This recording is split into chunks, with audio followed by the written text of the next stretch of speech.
Japan के अद्भुत fact, इसे देखकर आप यकीन नहीं कर पाएंगे। वैसे तो मैं, आप और हम सब ये जानते हैं कि इस दुनिया के बीच में एक देश ऐसा भी है जिसने 2020 को बहुत पीछे छोड़ दिया है और इस समय सबसे आगे 3020 की टेक्नोलॉजी इस्तेमाल कर रहा है। बिल्कुल सही सुना है आपने। जिस देश के बारे में मैं बात कर रहा हूँ वो है जापान।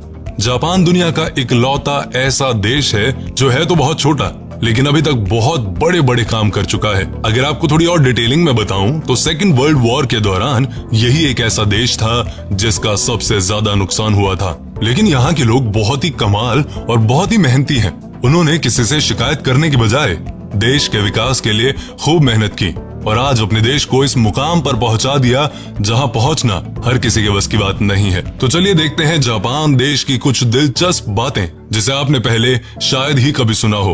अब आप अपने आसपास देख ही रहे हैं और खुद भी फॉलो कर रहे हैं कि कोरोना महामारी की वजह से सारी दुनिया में लोगों ने मास्क लगाना शुरू कर दिया है। लेकिन आपको ये जानकर हैरानी होगी कि जापान के लोग फेस मास्क का इस्तेमाल कई सालों से करते आ रहे हैं। मामूली सी बीमारी होने पर भी यहाँ के लोग फेस मास्क का इस्तेमाल करते हैं ताकि इनकी बीमारी से किसी दूसरे को जरा सा भी नुकसान ना हो सके। हमारे देश के लोग, मैं और आप, सबके साथ प्रेम और आदर के साथ पेश आते हैं। उसी तरह जापान के लोग भी बहुत सॉफ्ट दिल के होते हैं। ये लोग आपस में भी बहुत प्यार से बात करते हैं और अनजान लोगों के साथ भी प्रेम और आदर से ही पेश आते हैं।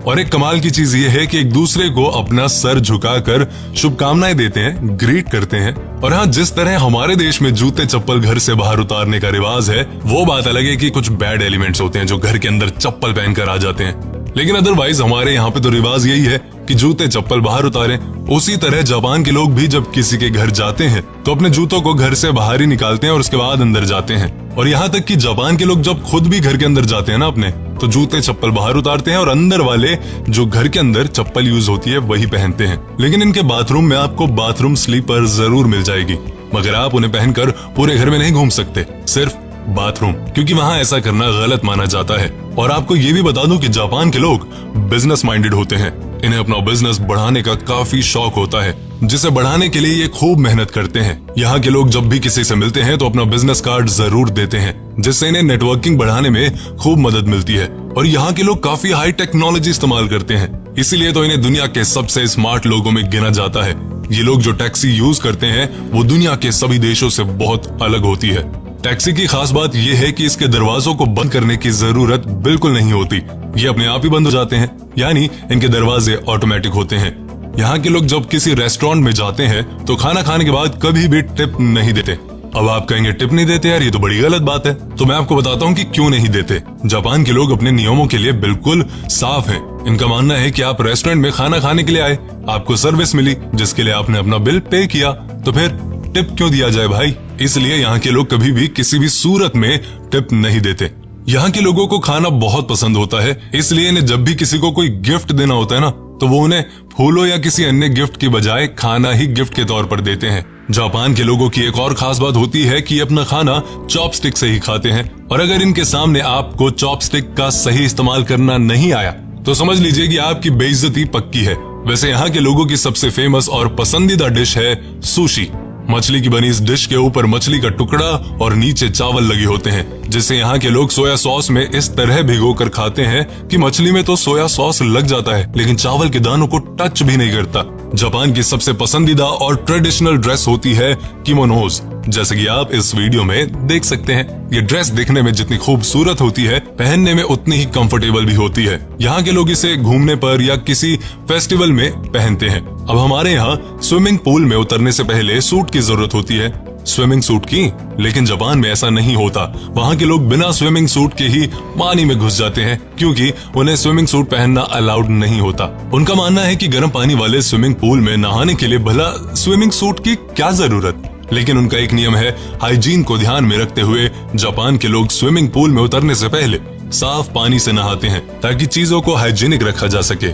आपने देखा होगा कि हमारे देश में जब लोगों को भूख लगती है तो हम कहीं भी खाना शुरू कर देते हैं, यहाँ तक कि सड़क पर भी कुछ न कुछ खाना शुरू कर देते हैं। लेकिन जापान में ऐसा बिल्कुल भी नहीं होता। यहाँ के लोग सड़क पर चलते हुए कुछ भी नहीं खाते, ऐसा इसलिए ताकि कुछ फेंकना भी ना पड़े। ये लोग अपने देश को साफ रखने के लिए सबसे आगे होते हैं। हालांकि जापान की सरकार ने जापान में ऐसा कोई नियम नहीं बनाया, फिर भी यहाँ के लोग खुद इस बात का विशेष स्पेशल ध्यान रखते हैं और इन्हीं बातों का ध्यान रखते हुए यहाँ के लोग सड़क पर फोन भी इस्तेमाल नहीं करते। दरअसल जापान के कल्चर में ही साफ सफाई होती है, तभी तो आप जापान के किसी भी कोने में चले जाएं, आपको सफाई ही मिलेगी। क्या आप जानते हैं कि जापान का लिटरेसी रेट सबसे ज्यादा होता है, क्योंकि यहाँ 5वीं क्लास तक बच्चों को पढ़ाई के लिए मतलब उनके ऊपर बिल्कुल भी दबाव नहीं बनाया जाता, ताकि इनका पढ़ाई के प्रति खुद ब खुद इंटरेस्ट पैदा हो। और आपको जानकर हैरानी होगी कि दुनिया में सबसे ज्यादा राइटर जापान से ही मिलते हैं। सूमो पहलवान तो जापान की शान है। इन्हें देखकर ही इनकी ताकत का अंदाजा लगाया जा सकता है कि ये कितने खतरनाक होते होंगे। क्या आपको पता है कि इतने भारी भरकम शरीर के लिए ये ऐसा क्या खाते हैं जो इनको इतनी ताकत देता है? दरअसल ये सूमो पहलवान खाते हैं चैनकोनेब, जो कि कच्चे मीट से बना होता है। मछली और खूब सारे अंडों से बना चैनकोनेब इन पहलवानों को सुबह शाम खाना होता है। इतनी सारी खूबियां होने के बावजूद उनमें एक बुरी आदत भी होती है, जिसे हमारे देश और दुनिया के बाकी देशों में बुरा मानते हैं, लेकिन इनके लिए तो ये आम बात है और इन्हें ऐसा करने में जरा भी शर्म नहीं आती और ना ही बुरा लगता है। दरअसल जापान के लोग जब भी सूप पीते हैं या नूडल्स खाते हैं तो इनके मुंह से जोर की आवाज आती है खाने की। आपने जरूर मूवीज में देखा होगा, नहीं तो यहाँ देखिए, जिससे सुनते ही हमारा मन खराब हो जाता है, लेकिन इनको ऐसा करने में बहुत मजा आता है। जापान के लोग सुबह के समय मॉर्निंग वॉक करने जरूर जाते हैं। उनका मानना है कि सुबह का वक्त केवल अपने लिए ही होना चाहिए। वहाँ के लोग काफी हेल्दी खाना खाते हैं, इसलिए खाने के बाद ये ग्रीन टी जरूर पीते हैं। इन्हें ग्रीन टी इतनी पसंद होती है कि लोग ग्रीन टी की आइसक्रीम भी बना लेते हैं। आई नो आपको भी ग्रीन टी पसंद है, लेकिन क्या आपने कभी आइसक्रीम बनाई है? कमेंट करके जरूर बताना। जापान सरकार का एक नियम है कि जापान में रहने वाले दूसरे देशों के लोगों को पीआर नहीं मिलती। फिर चाहे कितने सालों से जापान में रह रहे हो, फिर भी उन्हें पीआर नहीं दी जाएगी, क्योंकि जापान सरकार जापान को केवल जापान में जन्मे लोगों के लिए ही रखना चाहती है और उन्हें ही जापानी मानती है। आखिर में जापान के लोगों की सबसे खास बात जो सारी दुनिया को इनसे जरूर सीखनी चाहिए, और वो है इनका कम बोलना। जापान के लोगों का ये मानना है कि बोले हुए किसी भी शब्द के अनेक मतलब होते हैं। अब सामने वाला आपकी किसी बात का, कौन सी बात का क्या मतलब निकाल ले, ये आपको नहीं पता, और ये आपको परेशानी में भी डाल सकता है। और यही कारण है कि यहाँ के लोग बातों से ज्यादा इशारों में बात करना पसंद करते हैं। लेकिन मैं आपसे इशारों में बात नहीं कर सकता ना, क्योंकि आप मुझे देख नहीं सकते। तो कमेंट करके जरूर बताना कि मेरी बात कैसी लगी आपको, ये टॉपिक कैसा लगा आपको, और वीडियो को लाइक जरूर करना और शेयर दबा के करना यार व्हाट्सएप ग्रुप में।